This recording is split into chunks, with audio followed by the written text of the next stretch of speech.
Hello everyone, welcome back to the official channel of IMU International. The IELTS listening test, you'll hear 4 recordings, and you have to answer 40 questions. Remember, you only hear the audio once. Let's get started. Now turn to Section 1. Section 1. You will hear an estate agent talking to a customer who wants to rent a house. First, you have some time to look at questions 1 to 8.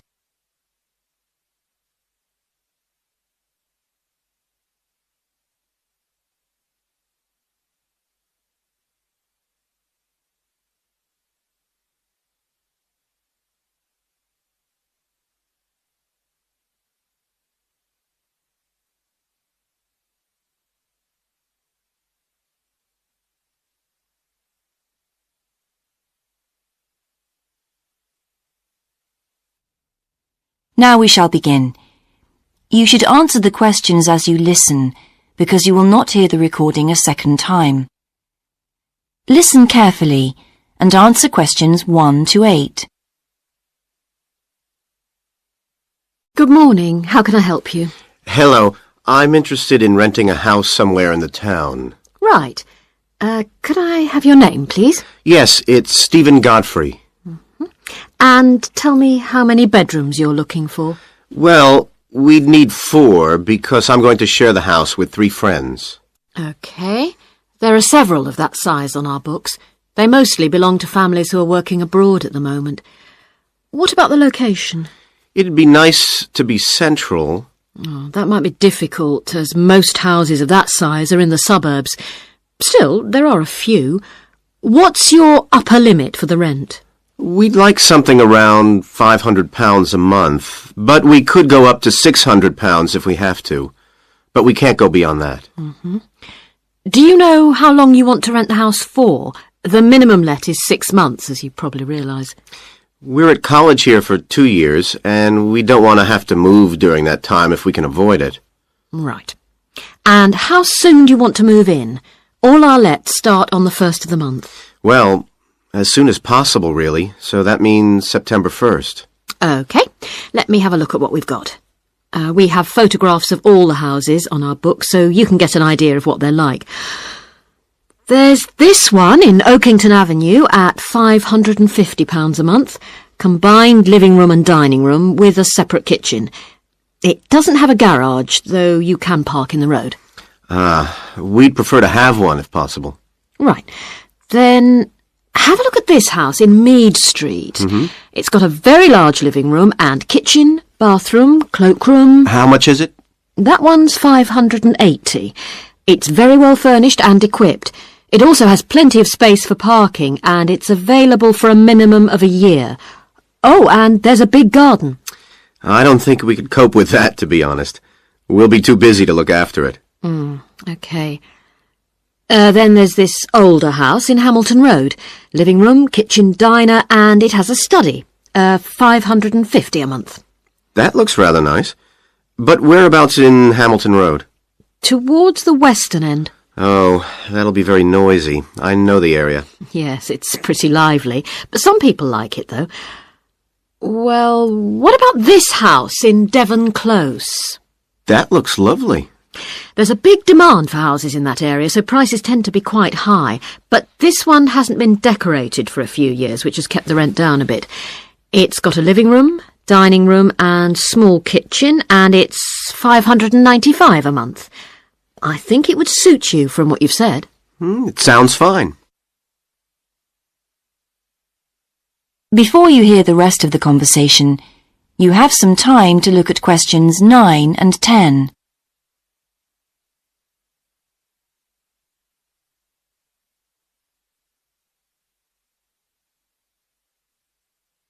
Now listen and answer questions 9 and 10. Why is that part of town so popular? Well, there's a big scheme to improve the district, and it'll soon have the best facilities for miles around. What sort of thing? There's a big sports centre under construction, which will be very impressive when it's finished. In fact, the swimming pool's already opened, ahead of schedule, and it's attracting a lot of people. What about cinemas? Are there any in the area?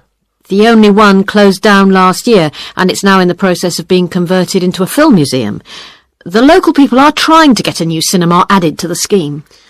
I think I heard something about a plan to replace the existing concert hall with a larger one. Ah, that's due to start next year. Well, it sounds an interesting area to live in.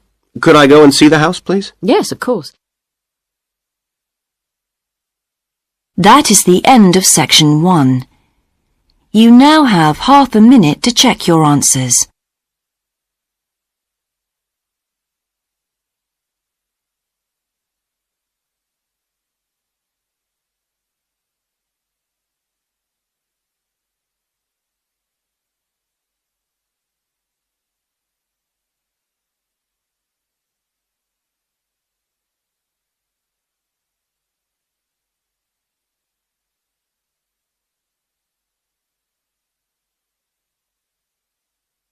Now turn to section 2.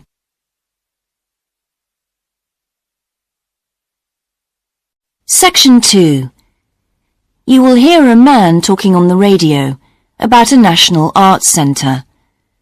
First, you have some time to look at questions 11 to 16.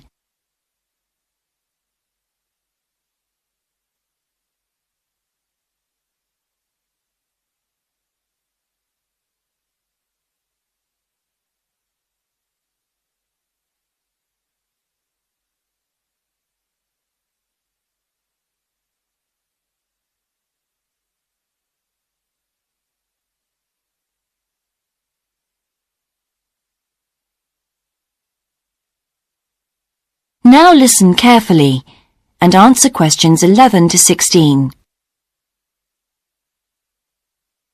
Hello, and welcome to Focus on the Arts. I'm your host, Dave Green, and this is your very own local radio programme. Every Friday evening, we put the spotlight on different arts and culture facilities and look at the shows and events that are on offer in the coming week. And today, the focus is on the National Arts Centre. Now, if you don't already know it yourself, I'm sure you've all heard of it. It's famous throughout the world as one of the major venues for classical music. But did you know that it's actually much more than just a place to hear concerts? The centre itself is a huge complex that caters for a great range of arts. Under a single roof it houses concert rooms, theatres, cinemas, art galleries and a wonderful public library, as well as service facilities including 3 restaurants and a bookshop.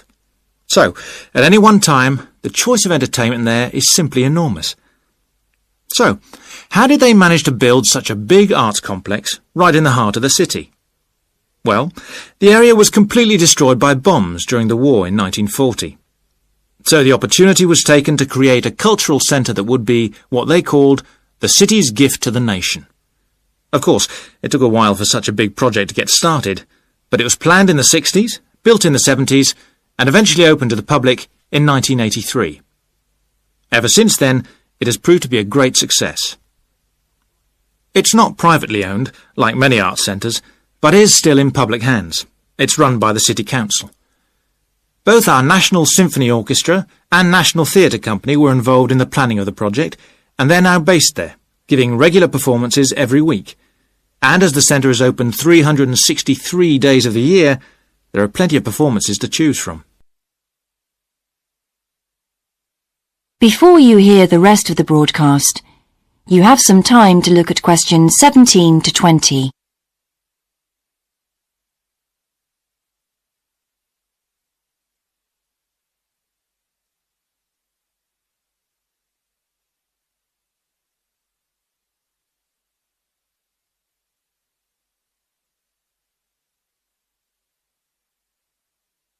Now listen and answer questions 17 to 20. So, to give you some idea of what's on, and to help you choose from the many possibilities, we've made a selection of the star attractions. If you're interested in classical music, then we recommend you go along to the National on either Monday or Tuesday evening at 7:30 for a spectacular production of the Magic Flute, probably the most popular of all Mozart's operas. It's in the Garden Hall, and tickets start at only £8, but you'll have to be early if you want to get them that cheap. And remember, it's only on for those 2 evenings. For those more interested in the cinema, you might like to see the new Canadian film, which is showing on Wednesday evening at 8 p.m. in Cinema 2. And that's called 3 Lives. It's had fantastic reviews, and tickets cost just £4.50, which is a reduction on the usual price of £5.50. So, it's really good value, especially for such a great movie. But you can see the centre's main attraction at the weekend, because on Saturday and Sunday, 11 a.m. to 10 p.m, they're showing a wonderful new exhibition that hasn't been seen anywhere else in Europe yet. It's a collection of Chinese art called Faces of China. That's in Gallery 1, and it has some really fascinating paintings and sculptures by leading artists from all over China. And the good news is that it's completely free, so don't miss it. So why not go along to the National Arts Centre next week for one or all of these great events? And you can always pick up a programme and check out all the other performances and exhibitions on offer, or coming soon, on almost every day of the year. Next week, we'll be looking at the new Museum of Science. That is the end of section 2. You now have half a minute to check your answers.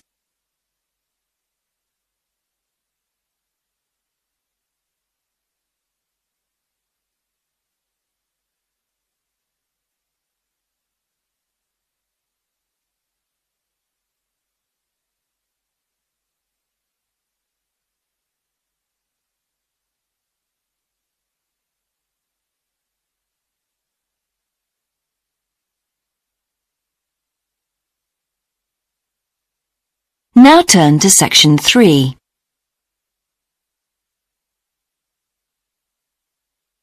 Section 3. You will hear a university tutor and a new student called Paul discussing Paul's work experience and Latin American Studies course. First, you have some time to look at questions 21 to 26.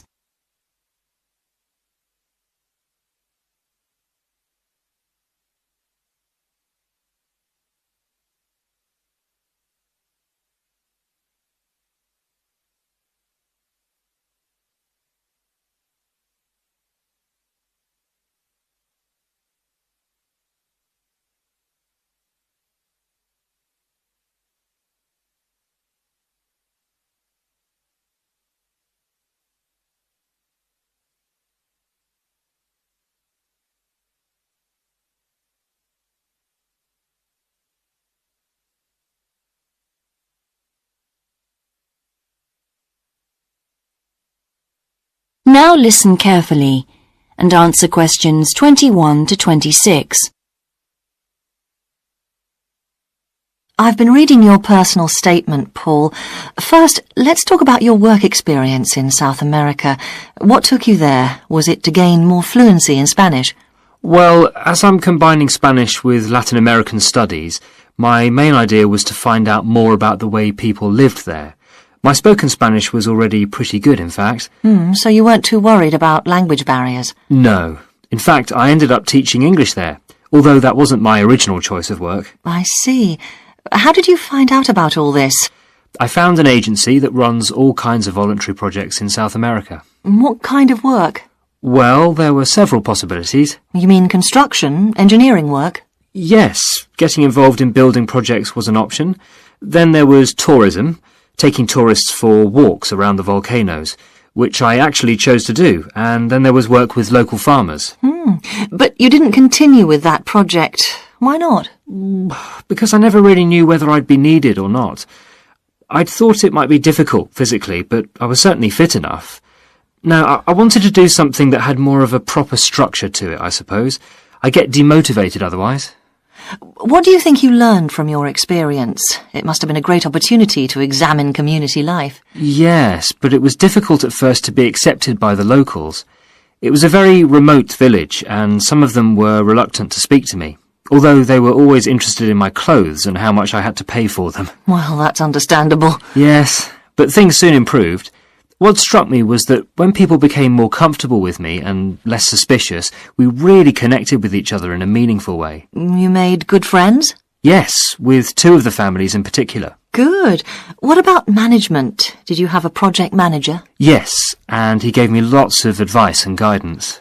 And was he good at managing too? That wasn't his strong point. I think he was often more interested in the academic side of things than filing reports. He was a bit of a dreamer. And did you have a contract? I had to stay for a minimum of 3 months. My parents were surprised when I asked to stay longer, 6 months in the end. I was so happy there. And did anything on the administration side of things surprise you? What was the food and lodging like? Simple, but there was plenty to eat, and I only paid $7 a day for that, which was amazing, really. And they gave me all the equipment I needed, even a laptop. You didn't expect that then? No. Well, I'll look forward to hearing more. Before you hear the rest of the discussion, you have some time to look at questions 27 to 30.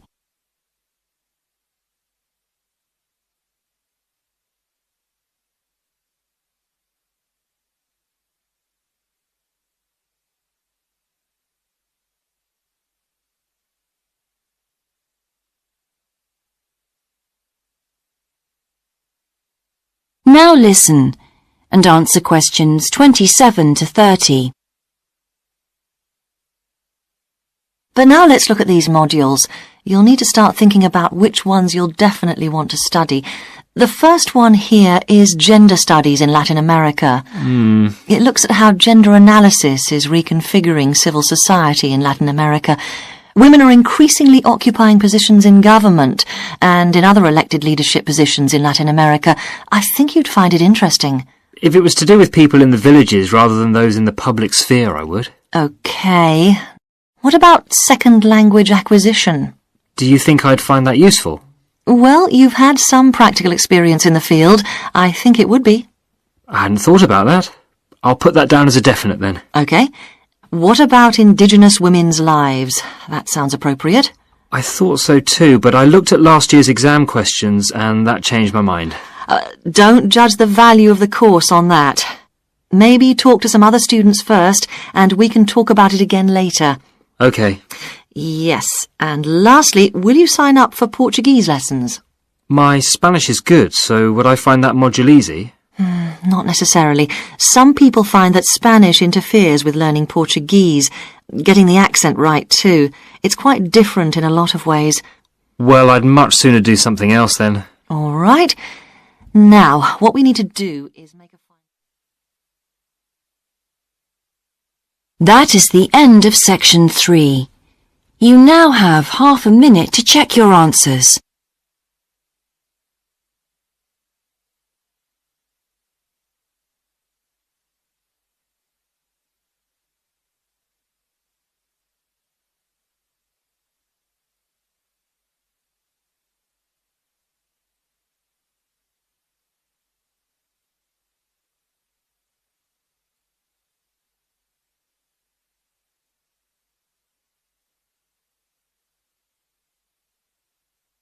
Now turn to section 4.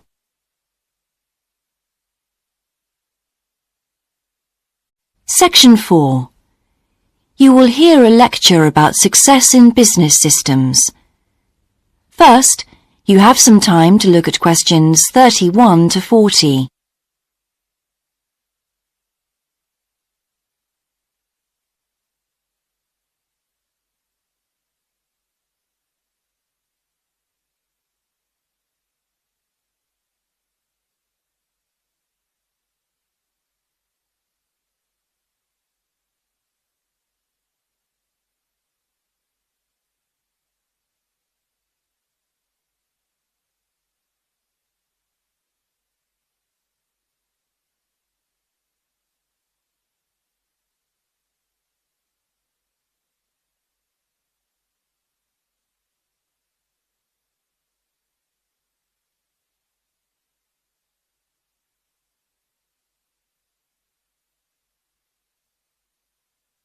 Now listen carefully and answer questions 31 to 40.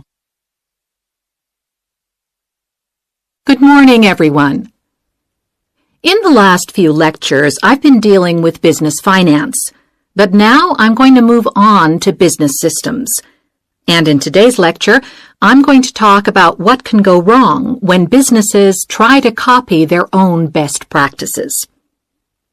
Once a business has successfully introduced a new process, managing a branch bank, say, or selling a new product, the parent organization naturally wants to repeat that success and capture it, if possible, on a bigger scale.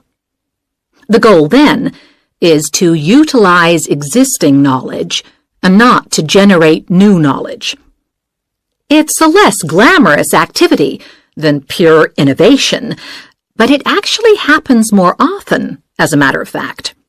However, surprisingly, getting things right the second time is not necessarily any simpler than it was the first time. Now, there's been a lot of research into how companies can repeat their previous successes, and it certainly hasn't been confined to the United States. It seems that most large industries are trying to repeat their own successes and manage the knowledge they've acquired. But even so, it has been shown that the overwhelming majority of attempts fail. A host of studies confirm this, covering a wide range of business settings: branch banks, retail stores, real estate agencies, factories, call centers, to name but a few. So why do so few managers get things right the second or third time? Let's consider one reason for failure: placing too much trust in the people who are running the successful operation, the experts, shall we say. Managers who want to apply existing knowledge typically start off by going to an expert, such as the person who designed and is running a successful department store, and picking their brains. Now, this approach can be used if you want to gain a rough understanding of a particular system, or understand smaller, isolated problems. The trouble is, even the expert doesn't fully grasp the whole thing, because when it comes to complex systems, the individual components of the process are interwoven with one another. The expert never has complete access to the necessary information. And the situation's complicated even further by the fact that experts are usually not aware of their own ignorance. The ignorance can take various forms. For instance, a lot of details of the system are invisible to managers. Some may be difficult to describe, learned on the job, and well known by workers, perhaps, but impossible to describe in a way that's helpful. And there are some things that people know or do that they're not even aware of.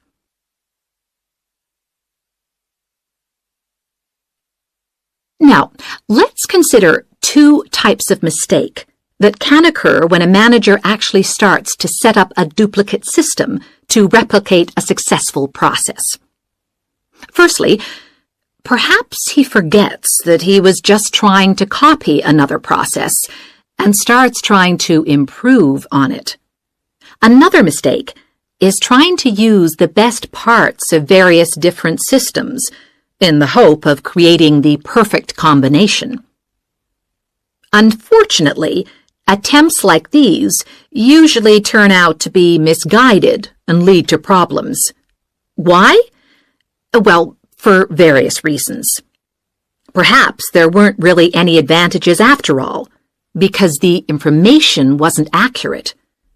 Or perhaps the business settings weren't really comparable. More typically, the advantages are real enough, but there are also disadvantages that have been overlooked. For example, the modifications might compromise safety in some way. So, what's the solution? Well, I don't intend to suggest that it's easy to get things right the second time. It's not. But the underlying problem has more to do with attitudes than the actual difficulty of the task, and there are ways of getting it right. These involve adjusting attitudes, first of all. Being more realistic and cautious, really. Secondly, they involve exerting strict controls on the organizational and operational systems. And this, in turn, means copying the original as closely as possible. Not merely duplicating the physical characteristics of the factory, but also duplicating the skills that the original employees had. Reliance on a template like this offers the huge advantage of built-in consistency. That is the end of section 4. You now have half a minute to check your answers.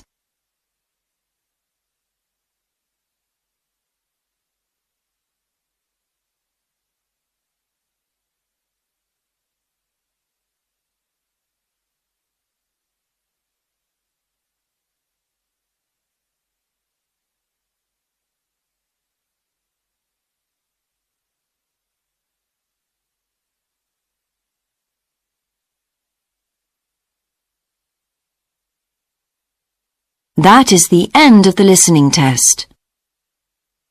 In the IELTS test, you would now have 10 minutes to transfer your answers to the answer sheet. That concludes today's IELTS listening mock test. How did you perform? Compare your answers with the key provided to see your estimated band score. If you're ready to take your preparation to the next level, join us at IMU International.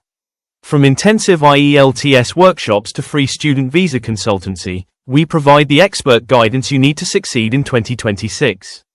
Visit our centers in Navsari or Billamora to start your journey today. Don't forget to like this video and subscribe for more professional training from IMU International. Good luck with your studies, and we'll see you in the next session.